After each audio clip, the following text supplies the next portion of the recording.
एक आरोप ये भी है कि लखनऊ के बैंक में मेरे खाते थे, उसमें 15 लाख रुपए थे और उसको भी निकाल लिया गया। शादी के बाद, शादी से पहले हम लोग अपना रहने के लिए पटना घर खरीदे थे, लोन लिए थे हम हिंदुजा फाइनेंस से, Hinduja home housing finance limited से हम मकान खरीदे पटना, उसमें हमने लोन लिया।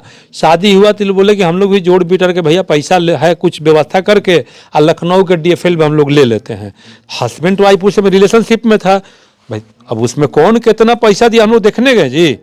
यानी जो वो पैसे का आरोप लगा रही उस स्वेच्छा से दी थी। हाँ, आखिर एक चीज़ हम पूछते हैं कि जब आप किसी का प्लॉट बुक करा रहे हैं, वो प्लॉट को देखी होगी श्रेष्ठा ठाकुर, रोहित मेरा भाई, हम लोग तो देखे नहीं, तो हम लोग जान रहे थे कि DFL में दोनों हस्बैंड वाइफ, ये बोला कि नहीं हम लोग लखनऊ गोमती में शिफ्ट कर जाएंगे, भैया तुम लोग पटना अपना रहो। यानी फ्लैट के नाम पे नहीं, फ्लैट जमीन ली थी उसमें, DFL का वहाँ प्लॉटिंग हो रहा था, उसमें हम मानते हैं कि पैसा दी होगी, हमेशा नहीं मंजूर की पैसा नहीं दी होगी।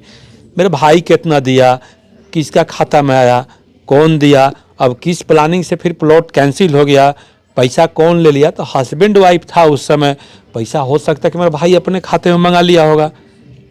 ये बात इस मामले में आपके भाई को गिरफ्तार करके जेल भेज दिया गया है। अब आप ये मेरे भाई के साथ बिल्कुल गलत हुआ है। ये श्रेष्ठा अपने पुलिसिया रोब का इस्तेमाल करते हुए ये मेरे भाई के साथ बिल्कुल गलत की है। मुझे आशा है कि भविष्य में मेरा भाई का वो वहाँ मर्डर करा देगी। अब कह रही है कि वो मेरा पति है ही नहीं, फेक पति है। अब फेक पति कैसे होगा? उसका सारा फोटोग्राफ्स है मेरे पास, पटना में शादी उसका सारा फोटो है, मेरे हित मित्र हैं, श्रेष्ठा ठाकुर का भाई है, श्रेष्ठा ठाकुर का भाई भौजाई का सारा फोटो हम लोग के पास में है। अरे हम श्रेष्ठा ठाकुर को बना के नहीं ना डाल देंगे, मेरे भाई सिंदूर दान उसको सभी सोशल मीडिया पे ही दिखाया जा रहा है। देखिए ये तो बिल्कुल गलत दिखा, सोशल मीडिया पे बस यही मेरे भाई को बताया जा रहा है, उसके अगेंस्ट में कहाँ सोशल मीडिया कुछ बता रहा है। आप सोशल मीडिया को देखिए, सोशल मीडिया पे मेरा फोटो प्रसारित कीजिए, भेजिए। श्रेष्ठा ठाकुर का तलाक भी नहीं हुआ है, बोल रहे मेरे 3 साल पहले तलाक, कहाँ तलाक हुआ है? उस पर तलाक का पेपर लाओ, दिखाइए। अगर तलाक अभी तलाक नहीं हुआ है, गाजियाबाद परिवार कोर्ट में उसका तलाक लंबित है। अच्छा, अभी लंबित है। हाँ, बच्चा से भी पति को मिलने नहीं, क्या बात हुआ? बच्चा उसका है, तुम क्यों नहीं मिलने देगी? अच्छा, रोहित राज जो है उनका कितना संतान है? अभी एक बच्चा है जिसका नाम श्रेयांश है। मेरा भाई उससे मिलने के लिए गाजियाबाद कोर्ट में आवेदन दिया, कोर्ट ने उसको ये किया कि नहीं भाई आप संडे के संडे, कौन बाप होगा जिसको कोर्ट से परमिशन लेना पड़ेगा बच्चे से मिलने के लिए जी? कौन बच्चा होगा? कौन उसकी कैसी माँ है? क्या है? परमिशन लेना पड़ता है, परमिशन लेना पड़ा है भाई को मिलने के लिए, परमिशन भी मिलने गया तो उसको वहां से प्रताड़ित करने लगी अपने अंगरक्षक से, तो उस थाने से पिटाने बना। उसका सीधा उपाय है रोहित राज जी उसके रास्ते से हट जाए, मेरा भाई भी हटने के लिए तैयार है। वो तो बिल्कुल डरा हुआ, सहमा हुआ है, बोल रहा है कि मेरा मर्डर करा देगी भैया, यहाँ हमको जान से मार देगी। अभी आपके जो पूरे परिवार है, पूरे परिवार के पूरा ऊपर मेरा भी परिवार जो भयभीत FIR एकदम कराया गया है श्रेष्ठा ठाकुर, पूरा परिवार भयभीत है कि मेरे घर श्रेष्ठा कभी किसी पुलिस को भेज देगी, कभी बिहियां थाना को भेज देगी, कि उत्तर प्रदेश पुलिस को भेज देगी।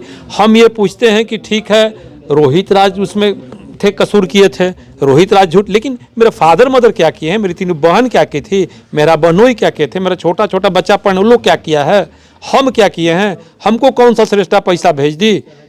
ऐसा नहीं है। हम लोग उसको बहू के रूप में देख रहे थे, अभी भी देख रहे हैं। हमारी घर की, हम लोग जिस जगह से, जिस खानदान से, जिस रीति रिवाज से बिलोंग करते हैं, हम नहीं सोचते हैं कि हमारी बहू सोशल मीडिया पे आए, उसका बेइज्जती हो जाए, मेरा बेइज्जती हो जाए। हम लोग आज भी कह रहे थे कि नहीं श्रेष्ठा हमारी घर की बहू है। इतना भी यहाँ मुकदमा हुआ, हम लोग किसी को कान जानने नहीं दिए। अभी फिलहाल आप एक तस्वीर दिखा रहे थे जिसमें श्रेष्ठा ठाकुर फांसी लगा रहे। देखिए क्या वो तो मामला है कि मेरे भाई को प्रताड़ित कर रही थी कि भाई तुम मेरा काम करो। देखिए ये फोटो है उसका जिसमें पंखा के नीचे लटक के अपने दुपट्टा में लगाई हुई है। बताइए एक DSP ऐसा काम करेगा? इतना घिनौना काम करेगा जी?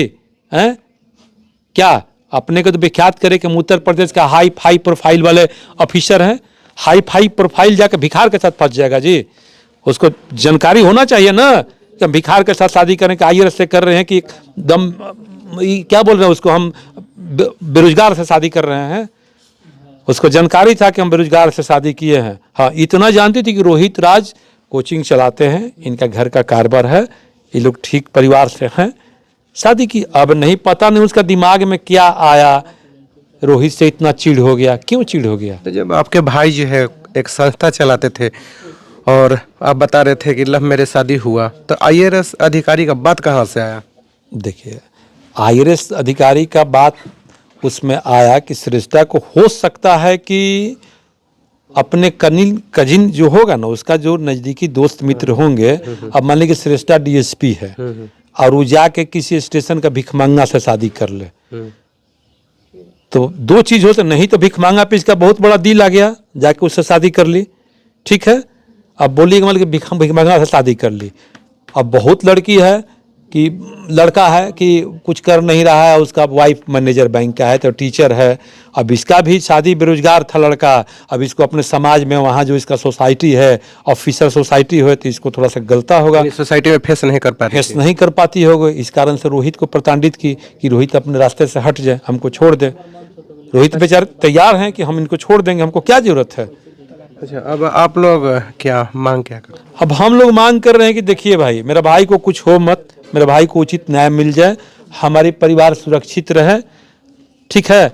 अब मेरा परिवार को बच्चा पढ़ रहा है, बच्ची पढ़ रहा है, भतीजा जा रहा है, हम जा रहे हैं, पुलिस आ जाए मेरे घरे।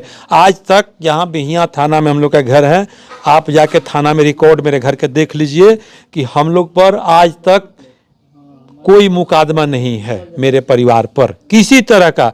आप DSP साहब भी मेरे यहाँ आए थे, श्रेष्ठा ठाकुर बोली कि विदाई करके हमको पटना से अमराई नेवादा लेके आ गया। अरे भाई, अमराई नेवादा कौन लाया है उसको?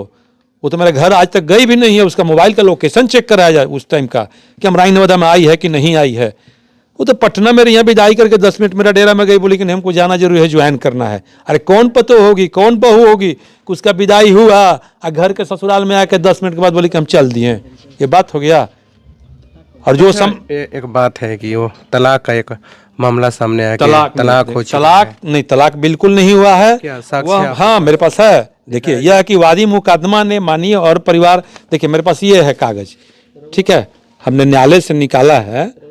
इसमें अभी तक किसी तरह का कोई इसमें लंबित है, इसमें दोनों का डेट पड़ रहा है, आ रहा है, जा रहा है। अब न्यायालय का क्या इसमें आएगा उसके बाद होगा। न्यायालय में हो सकता है कि दोनों रजामंदी हो जाए कि नहीं हम लोग फिर रहेंगे, परिवार में फिर संपर्क हो जाएगा, ये लोग का नहीं ठीक हो जाएगा। हम लोग तो चाहते थे कि भाई दोनों तुम लोग मिलजुल के रहो, ठीक से रहो। एक बच्चा है, चिंता तो है कि हस्बैंड वाइफ अलग होता, उस बच्चा का क्या होगा जो बच्चा ही नहीं जान पा रहा है कि मेरा पिताजी कौन है, मेरा फादर कौन है।